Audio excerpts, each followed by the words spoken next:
For 30 years, the Gulf monarchies rested their security on a single assumption, that the United States would keep them safe. The war that the US President Donald Trump and Israel waged against Iran has buried that assumption. The American bases scattered across the Gulf did not shield states from a conflict they never chose. They made it a target. Iran could not easily reach Tel Aviv or Washington, so it struck the softer prizes within range, and the Gulf absorbed the blows. This was the old bargain exposed for what it had become.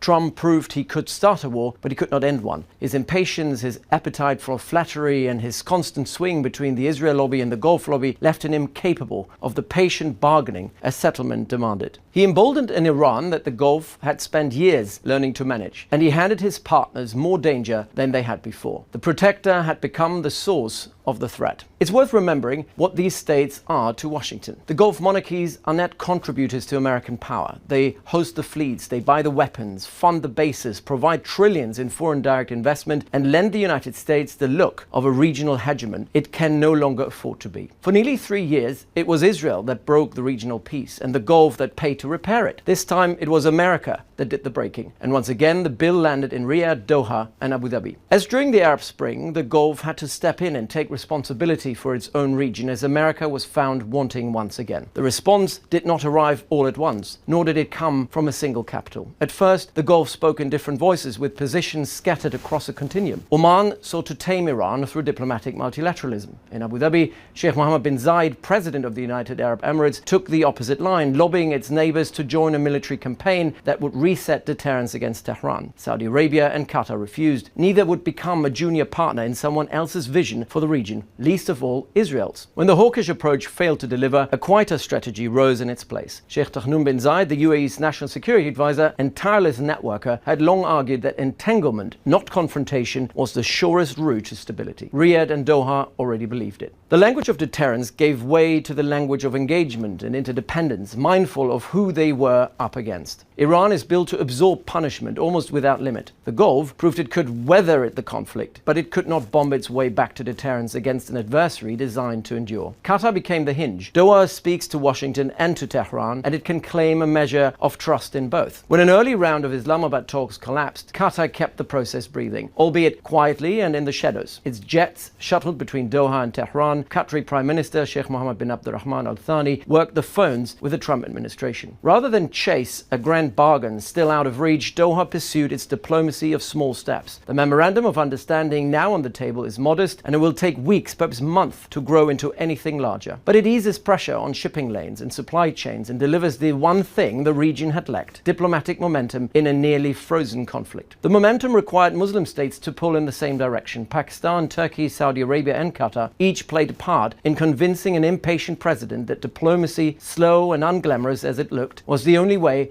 out of the quagmire. Israel worked to wreck it. Each time the talks gained ground, Israel escalated in Lebanon. Information operations targeted Qatar and Pakistan. And for a president with a short attention span, weaponized narratives spun by extensive and loud pro-Israel networks could swing his mood. What ultimately blunted these efforts was Gulf unity. For once, the Gulf's big three spoke as one. Abu Dhabi's late return towards pragmatism meant that Saudi Arabia, Qatar, and the UAE were no longer running rival foreign policies, and Israel's traditional divide and rule tactic found nothing left to divide. This is the lesson the Gulf cannot afford to forget. The region is a single security system, whether its rulers like it or not. An attack on one Gulf state is an attack on all of them. Their economies, their waterways, and their people are too entangled for one or any one of them to thrive while their neighbors burn. They are prisoners of geography, and geography unites sometimes more than clashing interests and values can divide. That truth points to an uncomfortable conclusion. The Gulf needs a working relationship with Iran, and deterrence alone will never produce one. Deterrence has to be paired with financial and commercial interdependence. A united Gulf dense with economic ties to Tehran is the most credible warning the Revolutionary Guard could receive. An attack on the Gulf would become an attack on Iran's own lifelines. It's also the surest way to keep Washington invested, and here the argument turns to money. A peace that lifts sanctions would open Iran to reconstruction, and reconstruction offers a market that both the Trump administration and the Trump organization could be interested in. While the Gulf can be the gateway, American firms stand to profit from it too. Sell diplomacy to Trump as a peace that pays, and he might finally tune out of the heckling from Tel Aviv.